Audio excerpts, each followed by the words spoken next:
the dry river. Darling, we all hearing. And we are back with our final interview, and this time we focus a bit on technology. The company Blue Networks is hosting a virtual event on June 25th entitled Infrastructure Solutions Enabling the Transformation. And to tell us all about it and how you can participate, we're joined by the founder of Blue Networks, Mr. Sheldon Paul. Good morning, Mr. Paul, and welcome. Good morning, Adine. How are you? I'm well. Good to have you here. Tell us about infrastructure solutions enabling the transformation. I mean, transformation is something I feel we're all about at this time. We can't escape it. So you seem to be taking the lead in some way? Yes, we are. And I'm glad that you mentioned it. Transformation is critical at a time like this, in this state, pandemic and everything else that's going on. But what we've seen, though, Adine, is that with a lot of these companies and the drive to transform their organizations to be more digitally relevant, we are seeing some challenges whereby many institutions are focusing on stuff that, what we consider is at the high level, the applications, the stuff that you see. But we believe that much more thought needs to go into the infrastructure. And when we say infrastructure, we refer to the things that are underneath, the nuts and bolts that actually allow this transformation within the organization. So the event is really geared at bringing those things to the forefront, and having business owners understand that there's a lot more. And what are those nuts? Sorry, what are those nuts and bolts that you refer to? Sorry.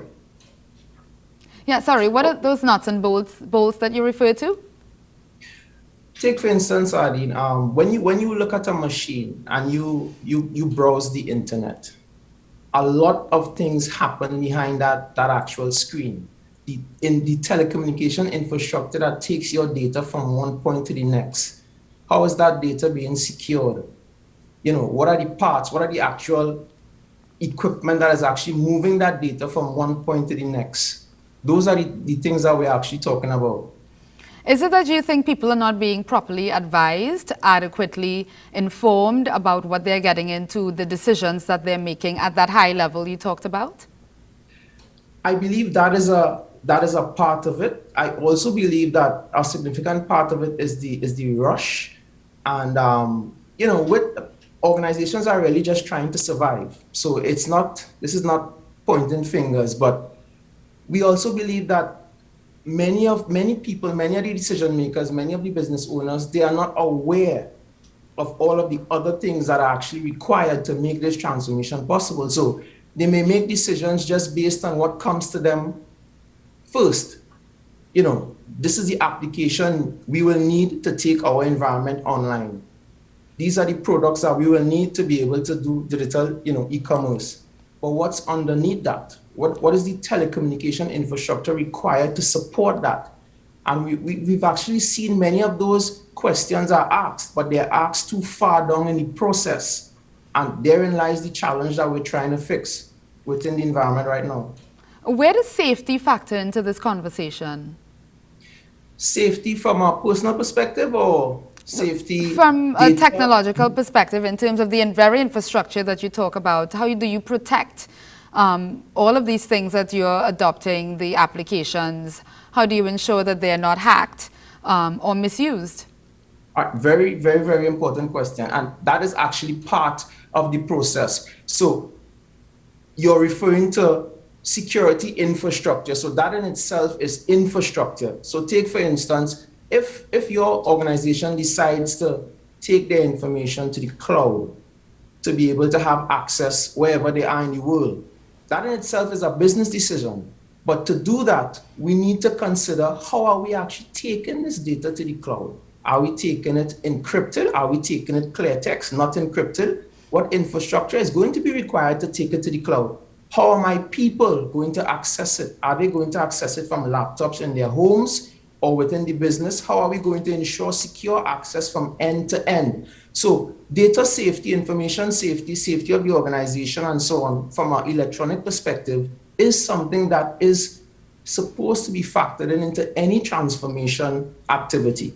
So it is part and parcel of any data transformation project.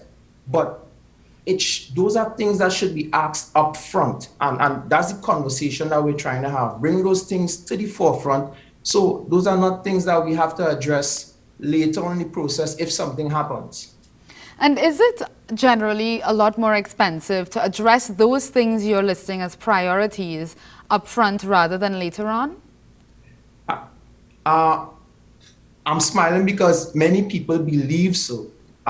We don't believe so. We actually firmly believe that it is actually more cost effective to look at it upfront rather than look at it after something happens, which is normally more expensive. So we tend to not put, I mean, cost is a factor for everybody, every organization, but we believe that once you actually look at all the factors and look at the project from end to end, you find many times that that cost is a lot less than looking at the factors that were actually forgotten or the infrastructure pieces that were actually not considered after the process.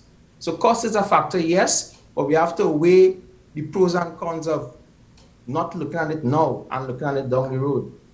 Tell us a little bit about the event on the 25th and how folks can get involved. All right. Well, first of all, you can register at our website, which is www.bluenetworks-tt.com. That's BLU networks-tt.com. And the event itself, we're bringing together some experts, our partners actually, experts in voice and data communication, experts in cybersecurity, experts in wireless and mobile connectivity. So we're bringing people together where we can actually educate the customers that come to the event. It's not about selling the technology. It's about bringing the awareness to business owners and technology influencers that infrastructure is actually very critical in any transformation. We understand that organizations need to transform, but we actually believe that there needs to be more consideration for the very critical parts that actually move that traffic or data from point A to point B in any business. So it's going to be a very educational event, right? You would leave understanding the transformation process and the infrastructure components. You will leave understanding cost-saving strategies that you can use to implement infrastructure within your organization, right? Now, who is the event targeting? Is it a range of businesses, small, medium, larger ones? It's targeting a range of businesses, yes, but more so businesses that have been, organizations that have been in business for, let's say, a minimum of 5 years, right? Targeting those business owners, the technology influencers, anybody that has decision-making capability within the business itself. And can you tell us a little bit about your younger businesses? Maybe you're just at that 5-year mark.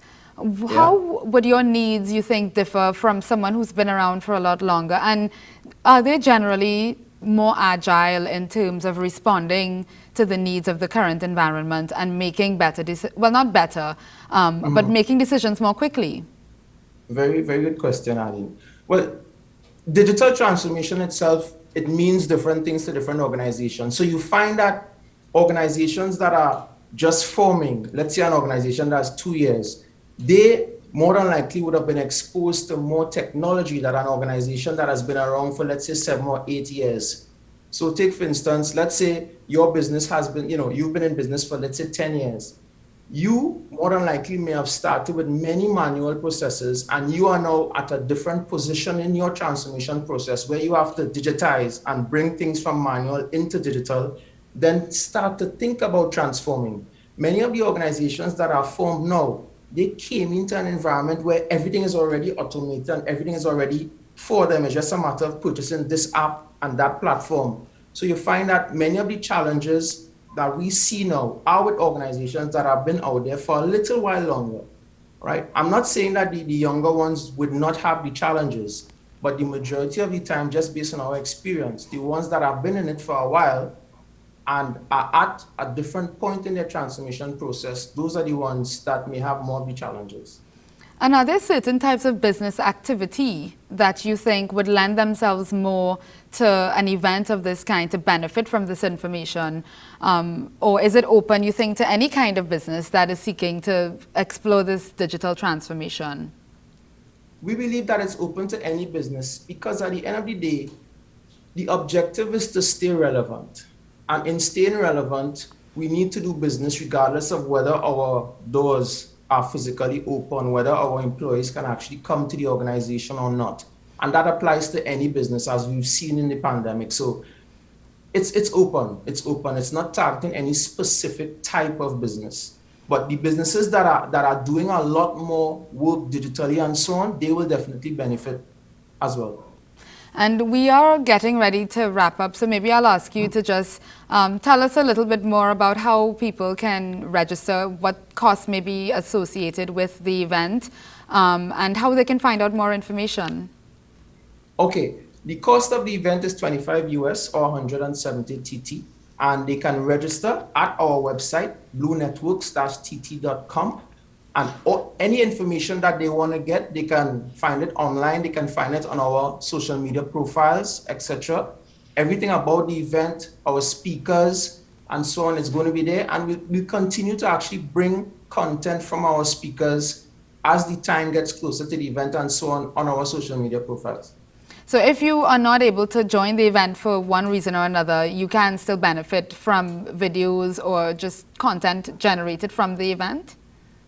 Well, yes, we will have content generated from the event. I will say, though, that in the event, you will actually be able to engage with the actual manufacturers, the people that are responsible for designing these networks and these solutions. So the benefit is really coming to the event and networking with people and actually getting your questions answered.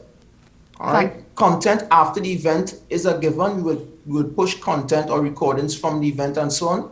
That will be primarily to the people who join the event first. After that, we'll roll it out accordingly. But is there we really should try to be there. It sounds like it's worth being there. Is there a deadline for the event? Deadline in terms of registration? Yes. Up till the 24th. Okay, fantastic. Thank you. Thank you so very much, Mr. Sheldon Paul, and to your team for putting on this event. We're ready now to take a look at the traffic situation coming into the capital city on the Beetham Highway. It does not seem to be a heavy traffic flow. It seems to be quite consistent with what we've been noticing over the past few days. Maybe later this week that'll change. Oh, well, we're now seeing more cars coming in. Sorry if I'm laughing. My producer in the background is having jokes here. Yes, they're not supposed to be coming into town because you're supposed to be home, right? But yeah, it doesn't look too heavy there. Hopefully it stays like that, and hopefully there's not much more speed applied to those coming in. All right, so we'll take a break and come right back. Stay with us.